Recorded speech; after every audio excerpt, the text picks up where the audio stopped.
Hay historias que no empiezan con un grito, empiezan con algo peor, con una escena que alguien ve por casualidad, con un coche parado en un descampado, con una mujer que no parece poder defenderse, con la sensación brutal de que algo está pasando y de que, si nadie interviene, esa noche se convertirá en una noche sin testigos, sin rastro y quizás sin justicia. Desde Quien a hierro mata voy a hablaros de un presunto delito de violación, la detención de dos presuntos autores y de la impotencia de una presunta víctima inconsciente en el momento de la presunta violación. Al final, si os ha gustado, suscribíos a este canal y darle a la campana. Presunta violación en Valencia. Esta vez, según las informaciones publicadas, sí hubo un testigo. Alguien llamó a la Policía Nacional al ver lo que ocurría en un vehículo estacionado en un descampado del barrio de Malilla, en Valencia. Los agentes acudieron al lugar. Allí detuvieron a dos hermanos, ciudadanos cubanos al parecer, de 56 y 71 años. Y, según la versión difundida por los medios, encontraron a uno de ellos en plena agresión sexual, mientras el otro estaba también en el interior del vehículo. La mujer fue trasladada después a un centro hospitalario. Sin embargo, la historia no termina con las esposas. Termina, al menos de momento, en otro lugar mucho más incómodo, en un juzgado que decreta el sobreseimiento provisional y deja en libertad a los detenidos, porque la víctima no formaliza denuncia. No porque la escena no sea perturbadora, no porque la llamada del testigo no exista, no porque la intervención policial no se produjera, sino porque, según la interpretación aplicada al caso, el procedimiento por agresión sexual requiere esa denuncia de la persona agraviada, salvo supuestos concretos como minoría de edad, especial vulnerabilidad o desamparo. Y ahí es donde este caso deja de ser solo un suceso, porque se convierte en una pregunta incómoda, una pregunta jurídica, criminológica y humana. ¿Qué ocurre cuando la policía cree estar viendo una agresión sexual? ¿Qué ocurre cuando un testigo llama? ¿Qué ocurre cuando una mujer es trasladada al hospital? ¿Y qué ocurre si, después, esa mujer no denuncia? La respuesta legal hoy parece clara en este caso, pero la respuesta moral, social y criminológica está muy lejos de ser sencilla. Para entender esta historia hay que apartarse durante un momento del titular y mirar el mecanismo interno del trauma. Muchas personas se preguntan cómo es posible que una víctima no denuncie. Lo preguntan desde la lógica del espectador, desde fuera del miedo, desde fuera de la vergüenza, desde fuera de la disociación, desde fuera del colapso. Lo preguntan como si el dolor funcionara con el mismo orden con el que funciona una declaración judicial. Pero no funciona así. La psicología del trauma enseña justo lo contrario. Ante una agresión sexual, la mente puede bloquearse, fragmentarse, congelarse. La víctima puede no recordar bien, puede no querer hablar, puede sentir culpa, puede querer huir, puede temer no ser creída, puede sentirse sucia, rota o expuesta y, sobre todo, puede necesitar una sola cosa: salir de allí, desaparecer, sobrevivir a la noche, aunque eso suponga no activar de inmediato el engranaje penal. Eso no demuestra nada a favor de nadie, pero sí explica porque, en tantos casos, la ausencia de denuncia no significa necesariamente ausencia de daño. Y aquí aparece la primera gran fractura de este asunto: la distancia entre la lógica jurídica y la lógica del trauma. La ley necesita una puerta de entrada. El trauma, en cambio, empuja en sentido contrario. La ley pide que la víctima hable. El trauma le susurra que calle, que se vaya, que no vuelva a revivirlo. Esa tensión no es anecdótica, es el centro mismo del problema. De hecho, a raíz de este caso, la fiscal Susana Gisbert ha defendido públicamente la necesidad de cambiar el Código Penal para permitir actuar de oficio en las agresiones sexuales. La fiscal entiende que la exigencia de denuncia deja desprotegidas situaciones en las que puede haber testigos, indicios o incluso intervención policial directa. Y esa declaración no es menor. Desplaza el foco desde el caso concreto a una discusión mucho más amplia. Si la libertad sexual debe depender, para activar plenamente el sistema, del empuje procesal de una víctima que puede estar devastada, aterrorizada o psicológicamente anulada. No es cuestión abstracta, es una grieta real. Ahora bien, en un caso tan delicado, hay que moverse con precisión. A día de hoy, lo publicado señala que la jueza acuerda el archivo provisional, por no considerar debidamente acreditada la comisión del delito a efectos de continuar el procedimiento sin denuncia formal. Eso significa que no estamos ante una condena, ni ante hechos judicialmente probados, ni ante una verdad cerrada. Estamos ante una versión policial, un contexto de actuación urgente y una barrera procesal que, de momento, detiene la causa. Precisamente por eso este caso es tan inquietante, porque no descansa en certezas cómodas, descansa en una zona gris donde conviven la intervención policial, la posible vulneración de la mujer, la falta de denuncia y la incapacidad del sistema para convertir todo eso en una acusación que avance. Desde el punto de vista criminológico, el escenario descrito por las informaciones tiene varios elementos de alto riesgo. El primero es el lugar, un coche, en un descampado, de noche. Un espacio cerrado, de control, de aislamiento. El vehículo no es solo un medio de transporte. En determinados delitos se convierte en un microterritorio de dominio, en un recinto donde la víctima queda encapsulada, fuera de la vista y bajo el control físico de quien ocupa ese espacio.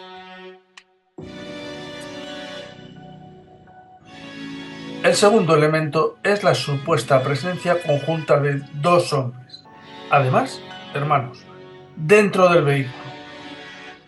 Cuando hay coautoría o presencia grupal en un delito sexual, la dinámica de poder se multiplica.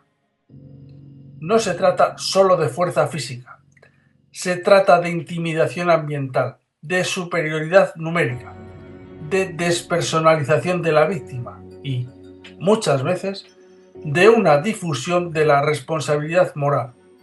Cada uno se cuenta a sí mismo que el verdadero autor es el otro, que él solo estaba allí, que no hizo tanto, que no era para tanto. Esa atomización de la culpa es muy frecuente en conductas cometidas en grupo. El tercero es la posible incapacidad de reacción de la mujer. Algunos medios han apuntado que estaba inconsciente. Esa afirmación exige máxima cautela, mientras no exista una resolución judicial que la dé por acreditada. Pero, Si el contexto fuera ese, entraríamos en un patrón especialmente grave, de desposesión absoluta de la voluntad.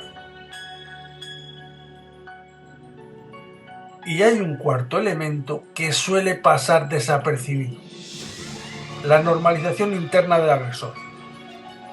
Quien comete una agresión sexual no siempre actúa desde una explosión caótica.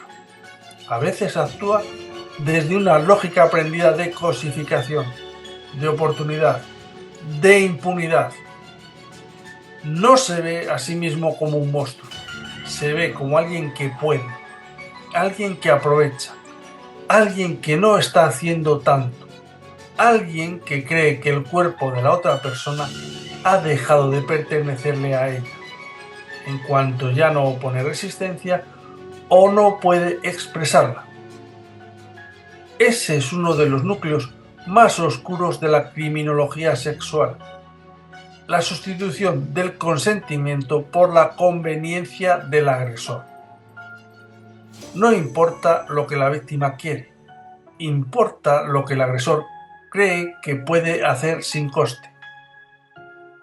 Y cuando esa percepción de impunidad se une a la nocturnidad, el aislamiento y a la presencia de otro cómplice o espectador, el umbral de freno moral baja todavía más. Por eso, el papel del testigo en esta historia es crucial. Alguien miró y decidió no apartar la vista.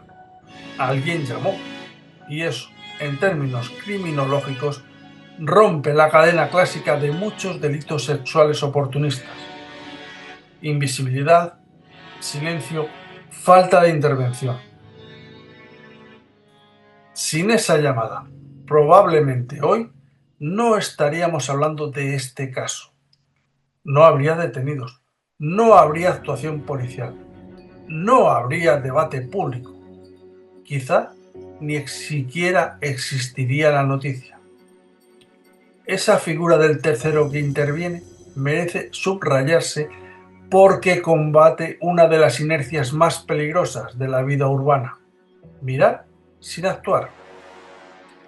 En las agresiones sexuales en espacios semiocultos, la intervención temprana puede ser decisiva. No solo para interrumpir una posible agresión, sino para preservar prueba, activar atención médica y ofrecer a la víctima una primera salida del circuito de sometimiento. Y aún así, ni siquiera eso garantiza que el sistema pueda seguir adelante. Ahí está la paradoja más dura de este caso.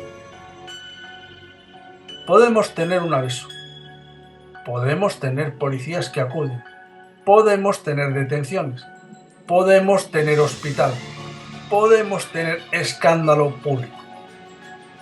Y aún así, el proceso puede quedar herido de muerte si la víctima no da ese paso formal. ¿Es justo? ¿Es suficiente?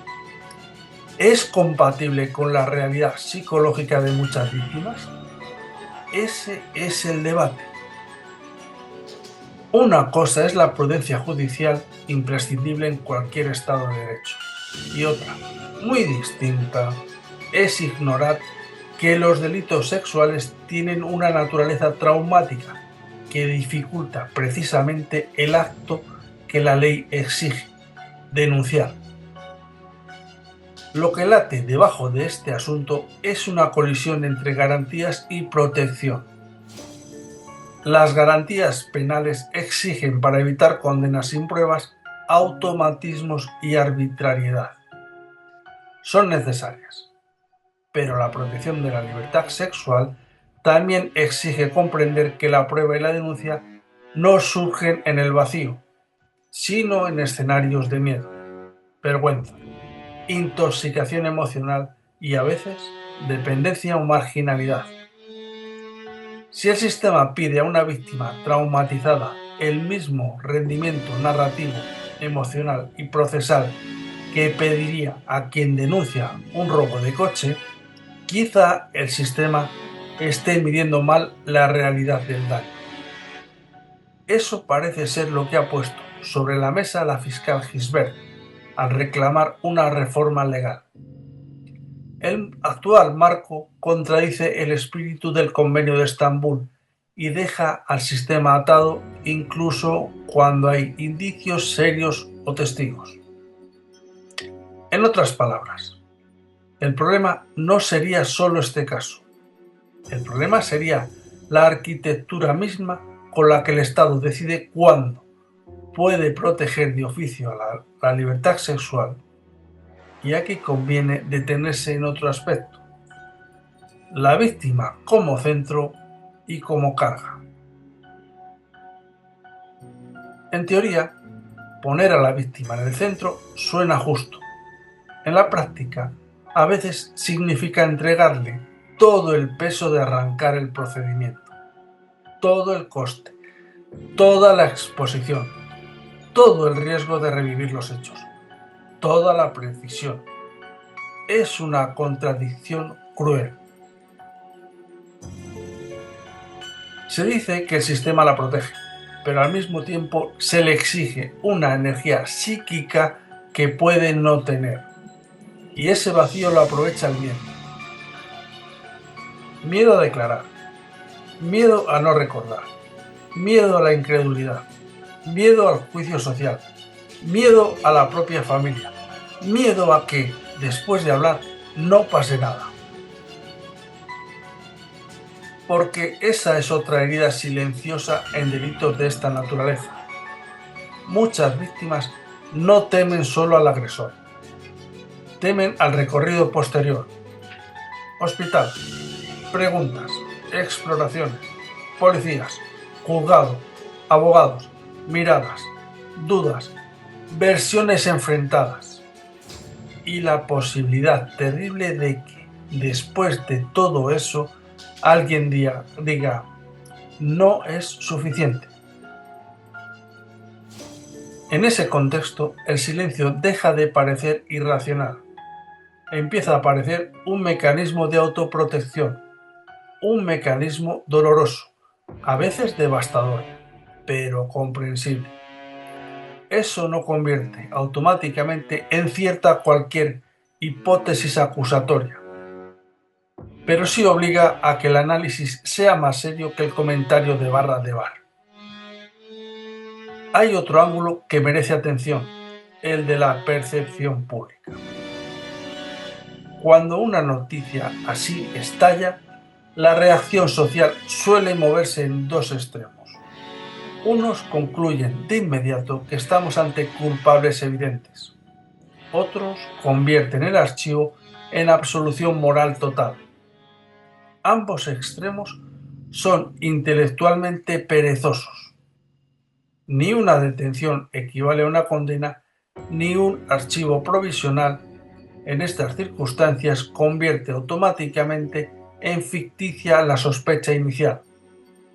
Lo honesto es sostener la complejidad. Hubo una actuación policial grave. Hubo una barrera procesal. Hubo una causa que no continuó. Y hay un debate jurídico de fondo abierto por este mismo caso. Quizá por eso esta historia golpea tanto, porque deja al descubierto la impotencia del sistema en uno de sus puntos más sensibles. La agresión sexual no es solo un delito contra la libertad, es también un delito contra la voz de la víctima. Le roba control antes, durante y después. Si para perseguirlo necesitas que esa voz salga limpia, firme y formal justo después del trauma, estás poniendo la llave del proceso en la cerradura más dañada de todas. Desde un punto de vista psicológico, además, el caso remueve otra cuestión esencial, la deshumanización. En muchos delitos sexuales, el agresor no percibe a la víctima como sujeto pleno, sino como un cuerpo disponible, un objeto circunstancial, una presencia utilizable. Esa deshumanización es más fácil cuando hay factores de vulnerabilidad, aislamiento social o contextos de marginación. El agresor interpreta que la víctima tiene menos capacidad de ser escuchada, menos red de apoyo, menos credibilidad, menos fuerza para sostener una denuncia. La vulnerabilidad, entonces, no solo facilita la agresión, facilita también la expectativa de impunidad. Y si el agresor cree que la víctima no denunciará o no podrá sostener una denuncia, el freno moral se reduce todavía más. Por eso, la criminología moderna insiste tanto en la prevención situacional y en la protección temprana. No basta con castigar después, hay que dificultar contextos, romper oportunidades, reforzar intervención de terceros y construir circuitos de acompañamiento que no abandonen a la víctima en la primera curva del procedimiento. El caso de Valencia también habla de eso, de cómo una mujer puede ser rescatada de una situación presuntamente extrema y, aún así, quedar el sistema bloqueado. Entonces llega la pregunta final, la más incómoda de todas. Si esto no basta para abrir un debate serio, ¿qué hará falta? ¿Una reforma legal? ¿Una redefinición del artículo 191? ¿Un mayor margen para que Fiscalía actúe de oficio? ¿Protocolos más robustos en hospitales y juzgados? ¿Un enfoque más trauma informado en la toma de declaración? ¿Menos carga sobre la víctima en las primeras horas? Seguramente un poco de todo. Cuando una sociedad contempla un caso así y solo responde con resignación, está lanzando un mensaje peligrosísimo, que incluso en escenarios extremos, la justicia puede depender de una víctima a la que quizá ya no le queda fuerza para sostenerse en pie, mucho menos para sostener un procedimiento penal. Y eso no es una anécdota legal, es una grieta civilizatoria. En Valencia, en un descampado de Malilla, un testigo decidió mirar y llamar. La policía intervino. Hubo detenciones. Hubo hospital. Y aún así, el caso ha terminado, por ahora, en archivo provisional. Esa secuencia, por sí sola, debería bastar para encender todas las alarmas sobre cómo entendemos la libertad sexual, el trauma y la obligación del Estado de proteger, incluso cuando la víctima no puede, no sabe o no se atreve a dar el paso que la ley exige. Porque quizá la pregunta no sea solo qué pasó dentro de aquel coche.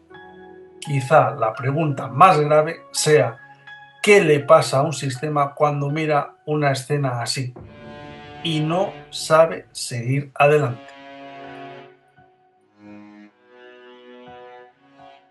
Seguiremos atentos a este tema y a sus posibles consecuencias. Muchas gracias desde Quien a Hierro Mata. ¿Te ha gustado? Déjame en comentarios a quién quieres que traigamos en los próximos días a Quien a Hierro Mata.